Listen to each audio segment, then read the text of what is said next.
আপনাদের সবাইকে স্বাগতম জানাচ্ছি আফরোজা কুকিং ভিডিওতে। একটু বৃষ্টি একটু রোদ, এ সময় কার না ইচ্ছে করে খিচুড়ি খেতে।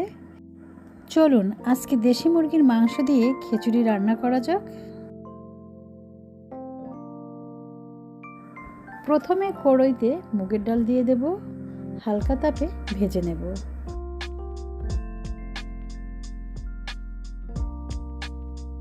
মুগের ডাল ভাজা শেষ। এবার আমি মুগের ডালের সাথে মসুরি ডাল অ্যাড করব অল্প করে। 10 থেকে 15 মিনিট পানিতে ভিজিয়ে রাখব।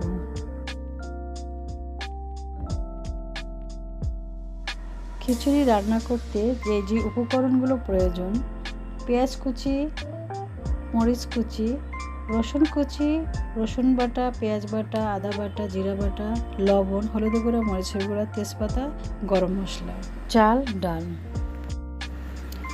কড়াইতে তেল দিয়ে দিলাম। এবার পেঁয়াজ কুচি দিয়ে দেব, রসুন কুচি দিয়ে দেব, হালকা একটু নেড়ে চেড়ে দেব। এবার আমি তেজপাতা দিয়ে দিচ্ছি, হালকা একটু নেড়ে চেড়ে দিচ্ছি।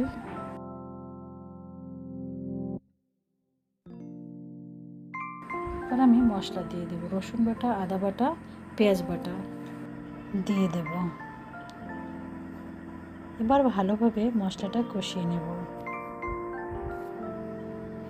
কাঁচামরিচ দিয়ে দেব পরিমাণ মতন। এখানে আমি অল্প করে শুকনো মরিচের গুঁড়ো দিয়ে দেবো, এর জন্য কাঁচামরিচ কম দিয়েছি। হালকা একটু পানি দিয়ে ভালোভাবে কষিয়ে নেব, হালকা করে নেড়ে চেড়ে দেবো। এবার আমি ব্লেন্ডারে জিরার গুঁড়া করে নিয়েছিলাম, সেখান থেকে আমি জিরার গুঁড়া দিয়ে দিয়েছি 1 চামচ। 2 চামচ দেবো, 1 চামচ হলে একটু কম হয়ে যাবে, এর জন্য আমি 2 চামচ জিরার গুঁড়া দিয়ে দিয়েছি। এবার নেড়ে চেড়ে দেবো। হলুদ গুঁড়া দিয়ে দিচ্ছি 2 চামচ। এবার মশলাটা কষানো হয়ে গেলে আমি হালকা করে একটু পানি দিয়ে দেবো, এবার নেড়ে চেড়ে দেবো। এবার আমি পরিমাণ মতো লবণ দিয়ে দেবো।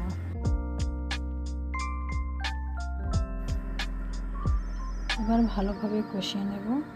কষানো হয়ে গেলে এখানে আমি মাংস দিয়ে দেব। মাংসটা দেওয়া হয়ে গেলে আমি ভালোভাবে এটা নেড়ে চেড়ে দেব এবং দারচিনি, এলাচ দিয়ে দেব।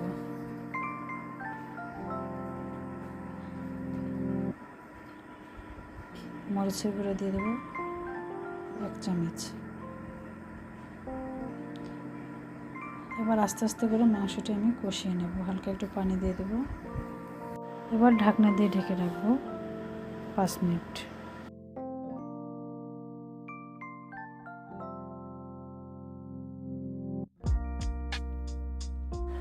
পাঁচ মিনিট পরে ঢাকনা উঠিয়ে একটু নেড়ে চেড়ে দেবো।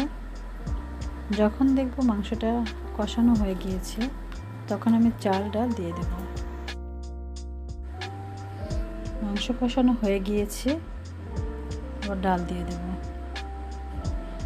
ডাল দেওয়া হয়ে গেলে আমি ভালোভাবে নেড়ে চেড়ে দেব, তারপর চাল দিয়ে দেব।